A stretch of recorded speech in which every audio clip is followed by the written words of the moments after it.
follow the same format. I'd like to recognize Mr. Swiderski, who will be asking his questions to the panel 2 candidates for County Commissioner for Precinct number 3.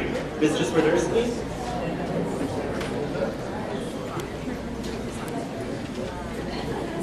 Okay, now I know better. Start with the opening remarks, please.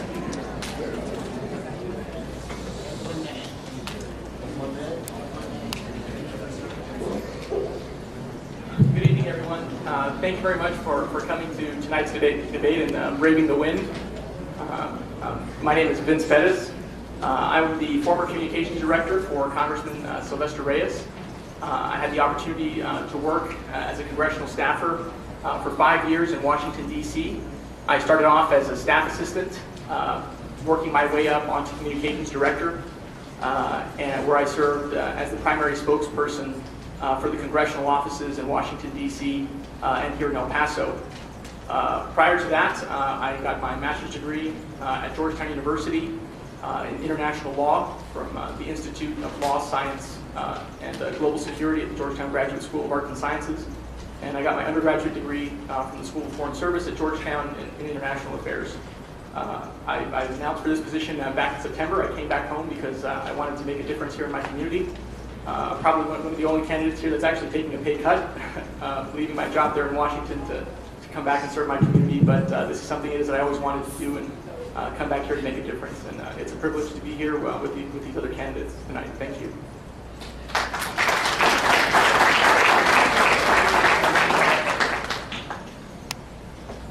Good evening. Buenas noches y bienvenidos. My name is Dora Oaxaca. I was born here in El Paso. I'm first generation El Pasoan as well. I come from immigrant parents from very humble beginnings. My life has been dedicated to public service. I've always worked in this community for over 20 years to better and enhance the lives of many families. Until recently, I worked at the county for former Commissioner Willie Candara Jr., and before that, I served as Chief of Staff for Chente Quintanilla. I'm also a proud single independent mother of a daughter of a 12-year-old. And that to me is very important because I am her role model. I'm here in this race for the only purpose and the only reason that my heart, my passion is with the citizens of Precinct 3. Nonetheless, my agenda is out there to be a community-driven agenda.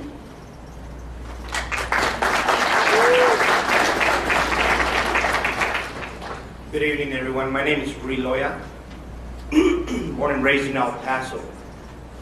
I've been a long-term executive for disposal companies. I've also were the first one to bring the recycle back into El Paso. El Paso Community Disposal was the first one to bring it in. They did not win the contract with the city. They moved on forward, but we were the first ones to advocate that.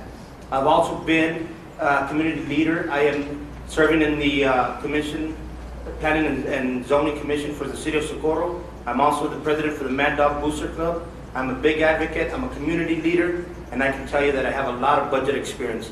I've come to serve and run for this election strictly because I think that the need of our district is desperately in need. And we have not had representation there. I come with a big, strong ethic behind me. I come from a good family.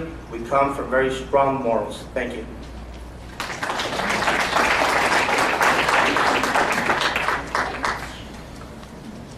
Truth is not always truth as much as it is perception of truth. In view of that, would you tell us, please, if you have any significant property, operational business, or any other material interest within the district that can be perceived as causing either ethical or other problems concerned with the trust?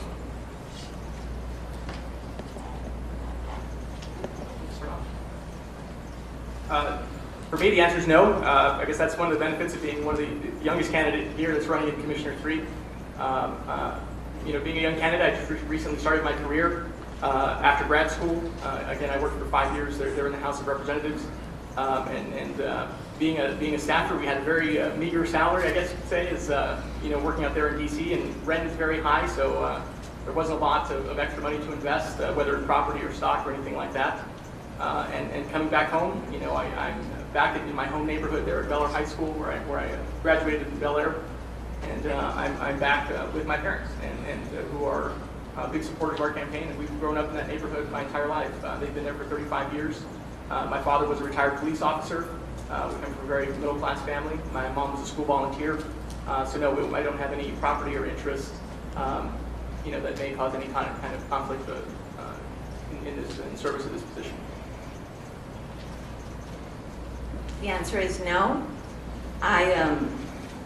And the reason is because I think that, first of all, I wouldn't be in this position running if there was a conflict of interest. That wouldn't be able to gain the trust of the citizens. Also, my belief is that if there is anything that anyone out there needs to know about us, most of our personal interests or whatever are online with the county as well. And that's something that we just did back in February. And that is very important for the public to know if we've served in the community, what businesses we have, what our spouses also have. And I want to be as transparent to let you know that that if there's anything else that the community would like for the candidates to prove, is also maybe their income tax in the future. There shouldn't be any hidden agenda of who we are, what we earn, and what we have to offer in terms of self-wealth and property wealth to the public.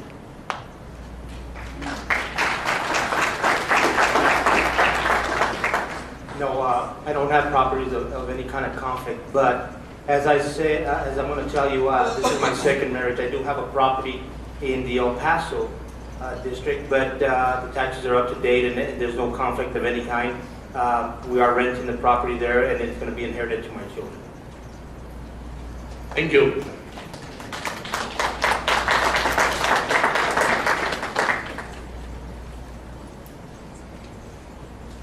Good evening. Good evening. We'll start with you, Mr. Loya, and then we'll go this way. Currently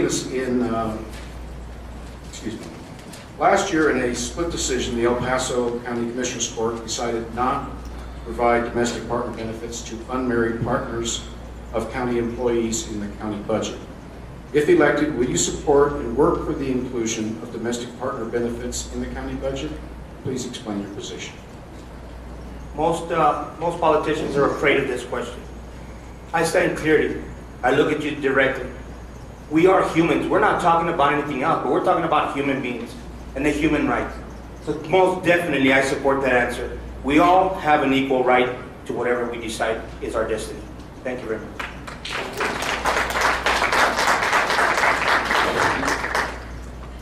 As a former employee of the county, I can tell you that I asked that question, and I wanted to see where the policy stood.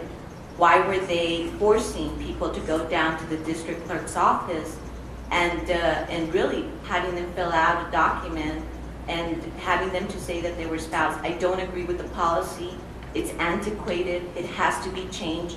The definition of family varies. My family consists of my parents, my daughter, and myself. And I'm no one to either judge or tell anyone what a family should be.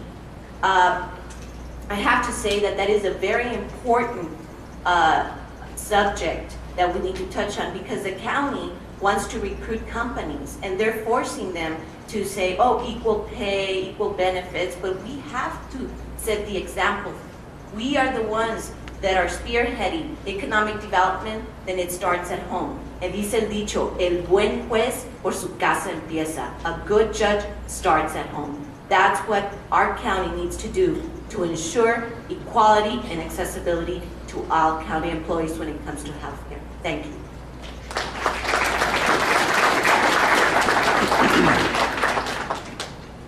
Thank you for the opportunity to answer this question.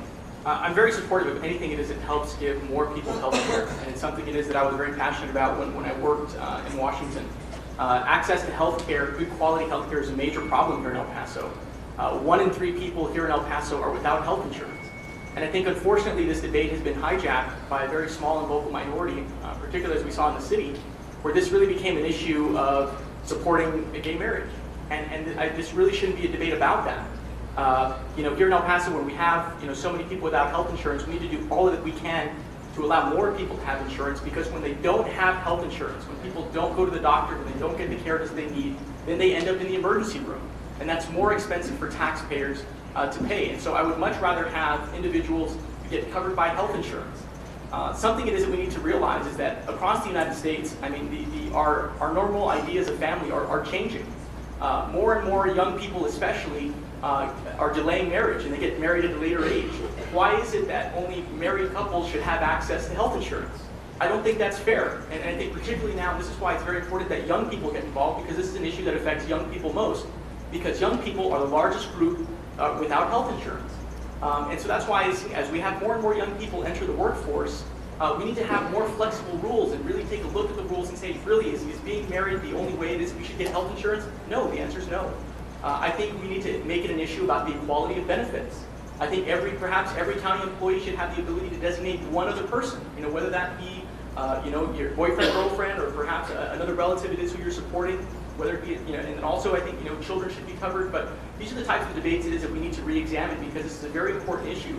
We shouldn't have a society that's less healthy because we're only restricting health care to married couples. So it's a very important question, particularly here for El Paso, and I'm very supportive of anything that would expand health care coverage here in the community.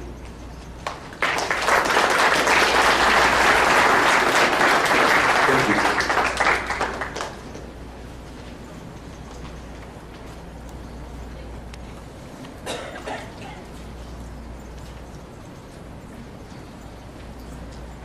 Recent redistricting in the state of Texas had put your county district virtually outside of the District 16, in the district with San Antonio.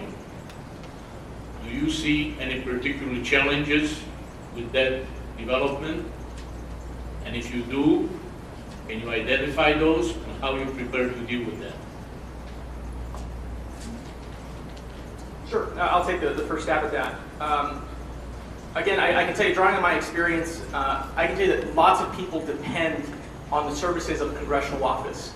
And one of the biggest things it is that your local congressman does is provide casework services. Whether you have a problem with Medicare, Medicaid, Social Security, veterans benefits, or anything dealing with the federal government, you need to turn to your local congressman, and your local congressman has caseworkers and the resources necessary to help you, whether it be cut through the red tape or get your problem solved. It's very concerning it is that we have now, in the Valley in particular, everything pretty much east of Loop 375 is now going to be represented by someone it is who's in San Antonio. Kay Bailey Hutchison and Senator Cornyn don't have offices here in El Paso. And so I'm very doubtful it is that the next congressman from San Antonio is going to open up an office here. And that's very concerning because people shouldn't have to drive long distances or wait long times on the phone to get basic problems solved. So it is something it is that I'm very concerned about as it pertains to all the casework it is that happens for individuals. So as county commissioner, it is very important that we, and this is I think where it is I have the advantage of, I'm very familiar about the functions of a congressional office and about directing people into the right areas it is where they can get help. And so whoever the congressman is, whether it be a Democrat or Republican, I think the next county commissioner, particularly in Precinct 3, is going to have to work very hard to ensure that the residents of the area have access to quality casework services from the congressman. And many times, people just come to their representatives, whether they be a county commissioner or city council, with a problem. It may be a federal problem, it may be a state problem, but we need to have a county commissioner who's able to direct people to the right areas, but also who's able to work with the congressman now from the 23rd district that's going to represent about 60,000 people in the district, to make sure is that the people in Precinct 3 have access to quality caseworking services. And as county commissioner, I would work to do that.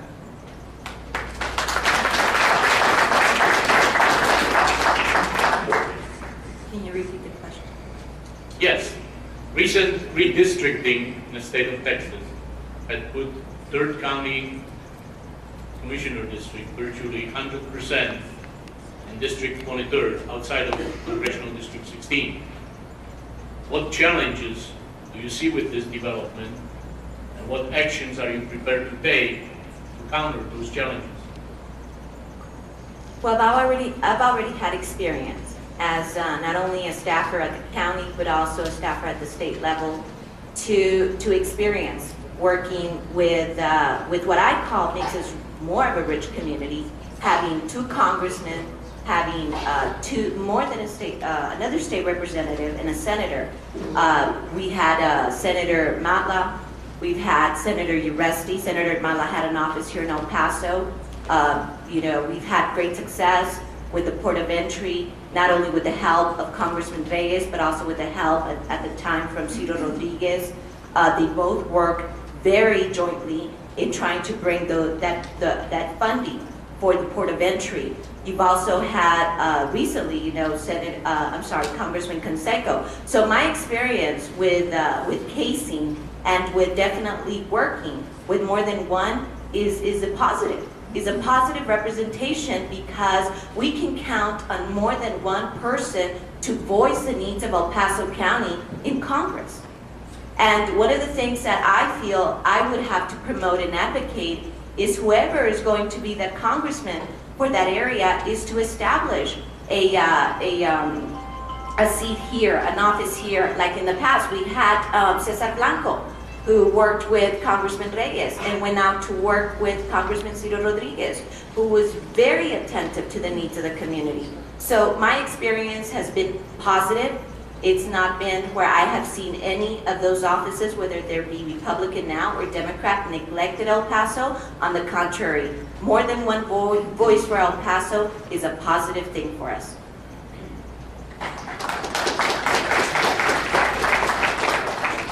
But you know, we continue to face challenges.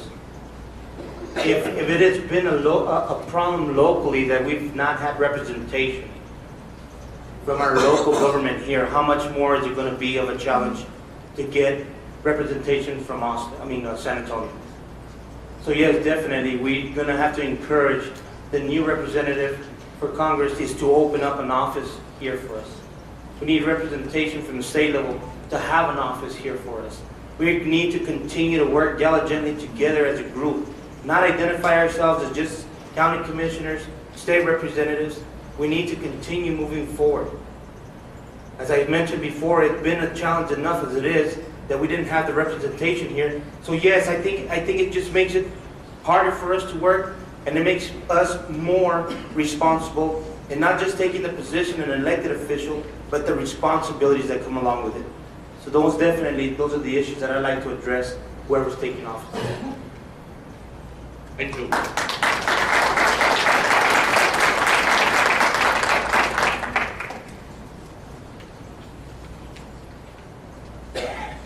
This next question, I'll start with Ms. Oaxaca and Mr. Goya and Mr. Pettis.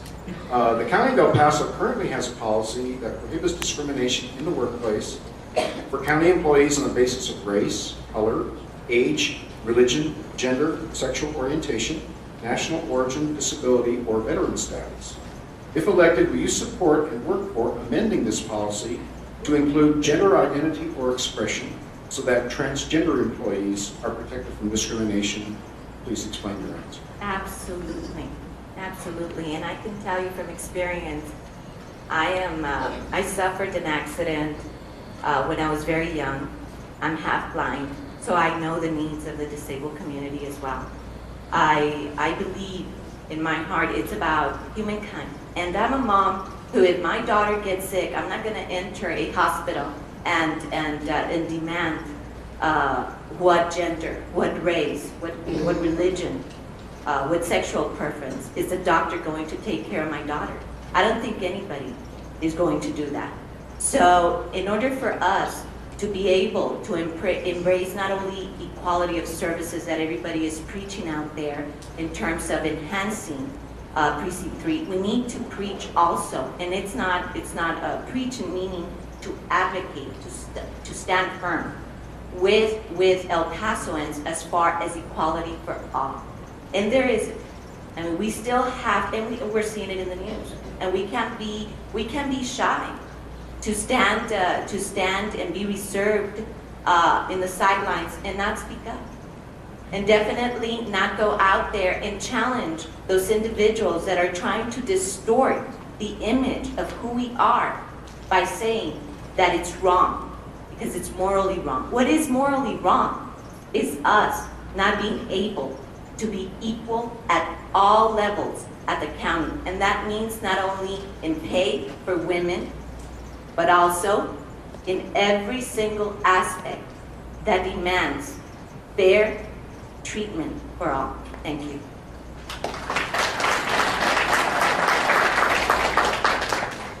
Until it hits home, until it hits you personally, being discriminated in some way, you'll understand the equality of rights that we all deserve. I myself have been part of the discrimination because I'm a Hispanic.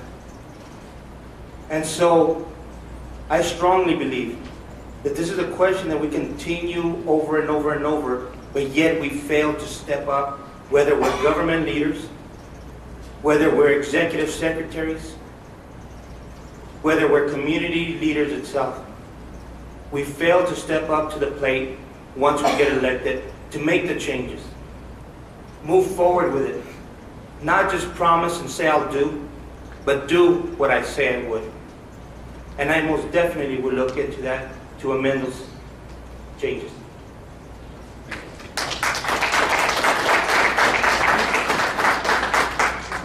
Equal protections for all people is not just the right thing to do, but it makes for a very strong workforce. So I would certainly support any effort to help ensure that there's equality amongst all employees in the county. And I think it also speaks to the importance of having strong advocates. And again, whether it be the issue of health care and ensuring the equality of benefits, or ensuring equal protections for all employees, I think that's why we really need to have vocal advocates who can actually voice to the constituency the importance of these policies, the benefit of these policies. And I don't think we see that a lot right now in El Paso. I mean, I think we've certainly seen a lot of folks in the city and certainly the county is now moving in the direction of taking a stand, but we need people who are strong advocates who can go out there and make the case of why it is that these types of policies are so important. And as county commissioner, that's what I intend to do, is to be a strong advocate and a vocal advocate for the community. Thank you all very much.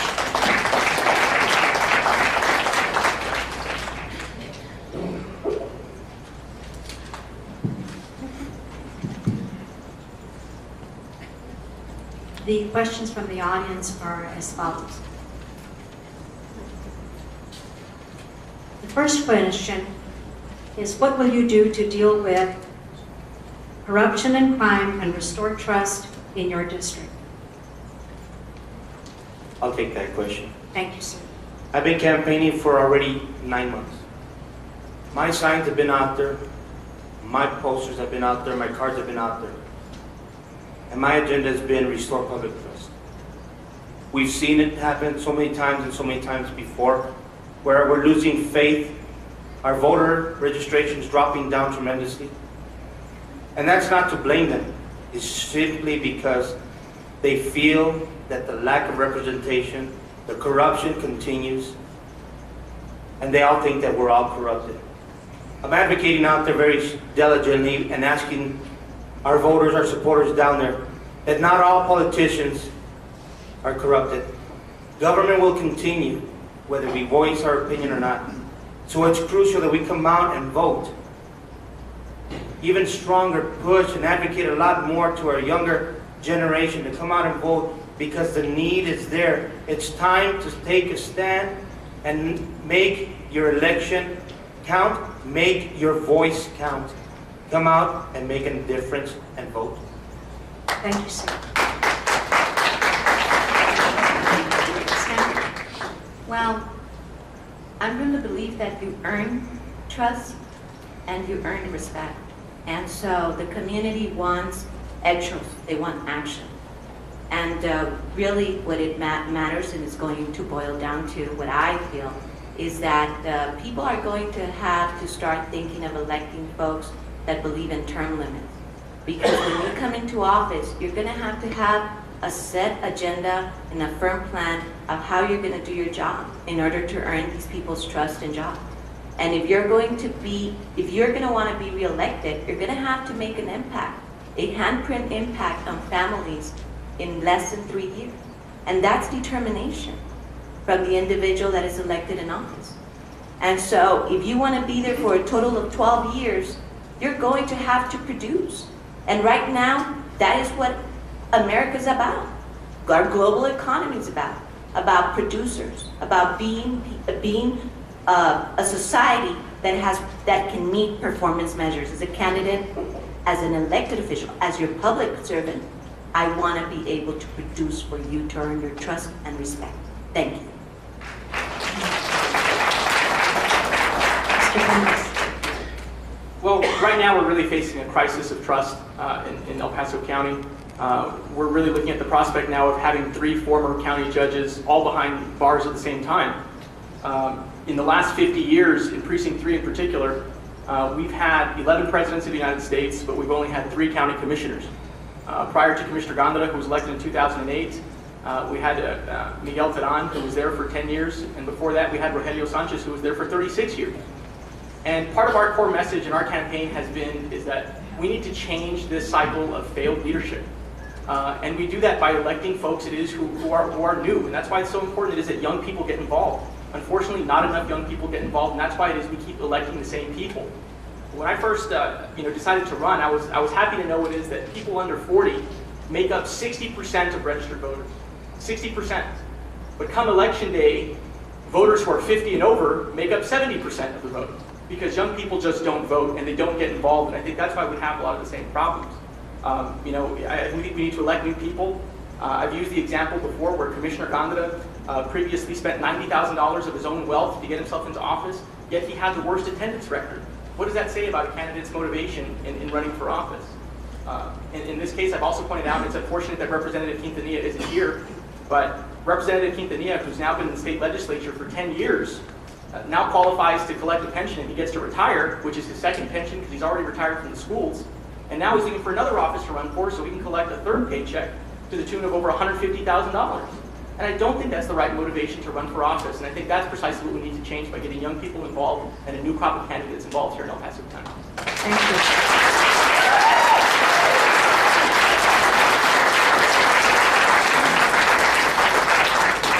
The second question from the audience is as follows.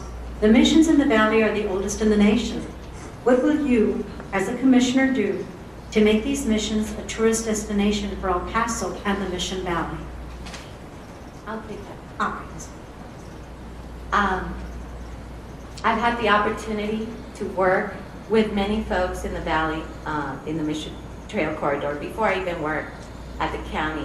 And, now we have we've been able to, together with the community, design a logo for the Mission Trail, number 1. Number 2, our priests, they're the ones that really manage the church, and to have a relationship with them is very important, which I've been able to gain not only their trust, but their confidence. The church itself is responsible for their own, basically, a restoration of their church, but we as a county can be able to start working with them in order for them to tap into hot funding, which is hotel occupancy tax that needs to be looked at. And not only that, but also help them, what I'm a believer of, establishing an economic development department at the county as well, is to go after grants, because that is a tourist destination, and that is the gem, and that is the pride of El Paso and our valley. Thank you.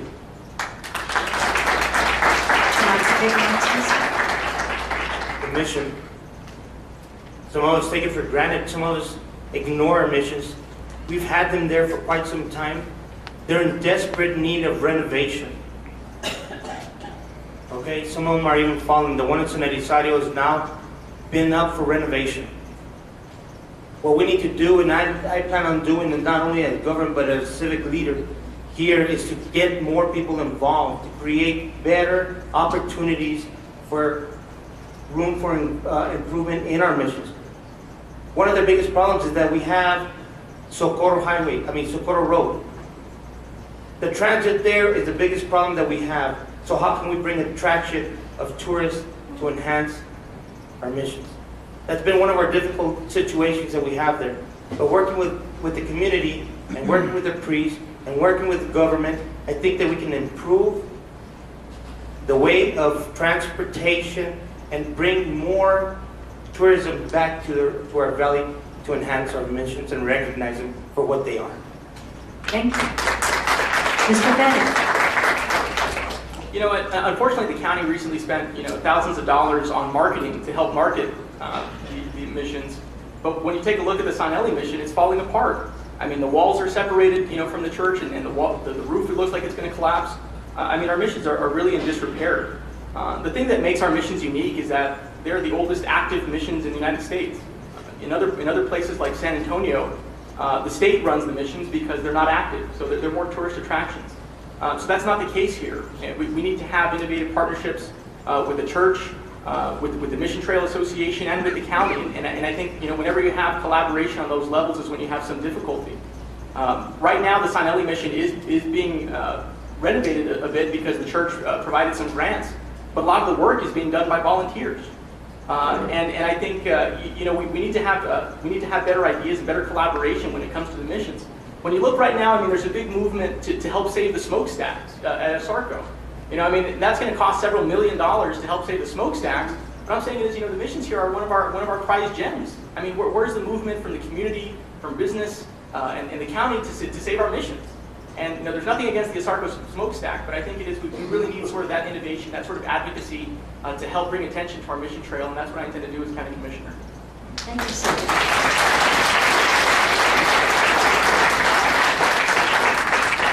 And finally, what have you done so far to help El Paso? And to start with you, sir. Yes. Again, as I mentioned before, I was the first ones that we brought the recycling to El Paso. El Paso Community Disposal was a small company generated based out of California. We were very big advocates of recycling. We did not win the bid, but nevertheless, the goal was that they continue to recycle so that we don't fill our landfills up. That was our biggest joy. Even though we didn't get the contract and the company that was representing us left, but at least somebody got it and the vision continued. So recycling was the biggest issue. Continuing our efforts down in the Lower Valley, not only in El Paso, but down in the Lower Valley, is that we continue to work with individuals to better enhance their way of living. We need to continue to work very hard because some of the living down there, our parts are in such terrible shape that these individuals are just asking, just fix our parts, just clean our parts. They've been neglected for years. So that's what I intend to do. Thank you very much. Thank you so much, sir. Can you repeat the question again? Yes, ma'am. The question is, what have you done so far to help El Paso? I'm very proud of my community track record. And with the community, I've been able to do so much in terms as a person to give back to my community. I'm a product of our local university system. And I'm also a product of the many leaders that I've been able to know in my entire life. I'm 42 years of age. I started at 11 picking up petitions at my school because we didn't have proper sewage.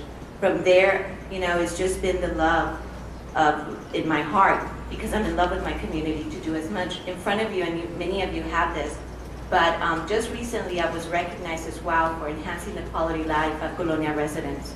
So there's so much that not only have I done, but have been able to serve in volunteer boards, establishing, being the founder of a women's group to enhance and promote women in our community. I've been in community health advisory boards, and so many things that I think that have taken not only sacrifice from being away from my daughter, but have blessed me to be part of those pioneers in this community. Thank you. Mr. Prince. Being a congressional staffer was certainly one of the most rewarding things in my life. It was a great privilege to work on behalf of our community in Washington, D.C. And it was a job that I enjoyed very much. And every day I felt that I was really going and serving my community, whether it be on issues, working on issues, whether it be healthcare, immigration, Social Security. It was just a wide variety of issues. And some of Congressman Reyes' staffers are in the back, and as they'll tell you, we work really long hours. You don't get paid a whole lot, but people do it because they love it. And I can tell you that there was certainly one instance, where For those of you who remember, when President Obama came to El Paso, he came last May, he spoke at the Chamazal and gave a major policy speech on immigration reform. Immigration reform obviously is one of those federal issues that's very important for our community. And Speaker of the House, Republican Speaker of the House, John Boehner, before President Obama's speech said, you know what, before we can consider immigration reform, we need to make sure that border's secure. And until then, it's just not going to happen until we get that border secure. And it's that type of talk from these politicians around the country that just really irks me. So I did some research, and I did some research on crime data on Speaker Boehner's hometown to look at what crime was like in Ohio. And as it turned out, his neighborhood and his hometown were more dangerous than El Paso. And I put out a press release, and it became national news. When they went back and asked Speaker Boehner, you say we need to keep the border secure, but it looks like your hometown is more dangerous. What do you have to say about that? And it's one of those instances where I felt like I really stood up for my community, and I really felt that I was making a difference, and I hope to bring that same sort of passion, that same sort of fire to the County Commissioner's Court. Thank you so much.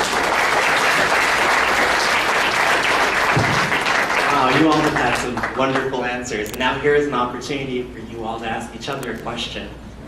So since you were the last person to speak, we will move to Mr. Loya first and ask him if you would like to ask any of the people, the panelists, if you'd like to use a neutral term, a question.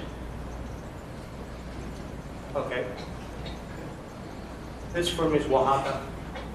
You know what, and your experience working with Mr. Gandara, what really positive things have they made as an impact, you serving as the executive secretary and standing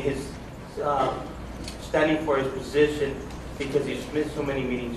What can you tell us or tell the constituents that you've actually made an impact as far as representing him while he was away?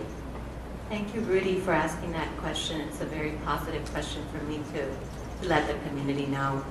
I'm very proud and I was very privileged to be the face of that office. And with that, when I started there, one of the things that we did, we knew that we found out, and yours truly is a letter from the government sent to the commissioners that was able to reorganize the project for the port of entry. That was one of the biggest things that we accomplished because otherwise it wouldn't have never come to fruition. Second of all, we closed the gap in water. And I'm very proud of that because there's a colonia in the east that suffered from not having water and a devastated fire just last year that is now going to be presented a grant, and yours truly acted aggressively with the collaboration of nonetheless the citizens there. There's also been not wasted money on marketing for the Mission Trail because it's united many people to believe that the Mission Trail is what can become for an economic development. So we have a lot of positive things in the county that came out from Precinct 3, and I'm proud of those projects, and I'm mostly proud of the community that worked together to bring them to fruition. Thank you, Rudy, for that question. Thank you, Laura. Laura, at this time, you may also ask a question of any of the panelists. He's not here, no vino. We did invite everybody. We want everybody to know that they were not here. It's because they are unavailable. Chenta's with his family. He had a medical, and I'm from the valley, so we all know each other. I know you're, so we're all family. So I, keep Chenta and his family in your prayers. And so the question was for Chenta, but I'll reserve that. I'm not going to ask a question to my opponents. I think that one of the reasons that we're all running, as said previously, is because we all feel that we can make a change, and we're here because we're exposing ourselves to the public, and we become open books to you, so you can ask, you can critique, and definitely you can give us back any type of feedback that makes us stronger candidates. So I want to congratulate both of my opponents, which happen to be your candidates, for taking the step to make El Paso better. And not only Precinct 3, because we all have different ideas of how to do it, we all have different backgrounds, but I believe we have the same heart in order to move this county forward. Thank you. Thank you, Dora. Vincent, one of the most important parts about having a forum like the ones that we have is giving people an opportunity to know as much about the candidates as possible.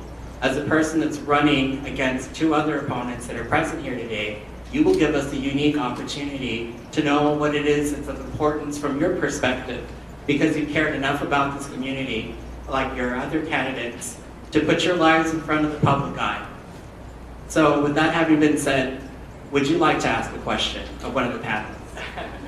Well, I think you all have been very patient going through this debate. I know that there's a lot more coming, but no, I think this is just a good opportunity. I'll just certainly add that if you want more information about our campaign, we have more information online at vincepettis.org and also on Facebook. You can go to Facebook/vote-VincePettis. And I certainly hope it's very important, like I said, that young people get involved and know as much as they can about the candidates. Know about their backgrounds, their academic credentials, their professional credentials, and their positions. And I certainly thank the hosts for hosting this important forum, and I appreciate the opportunity. I also thank the candidates for taking the time out to discuss the issues. Thank you. Our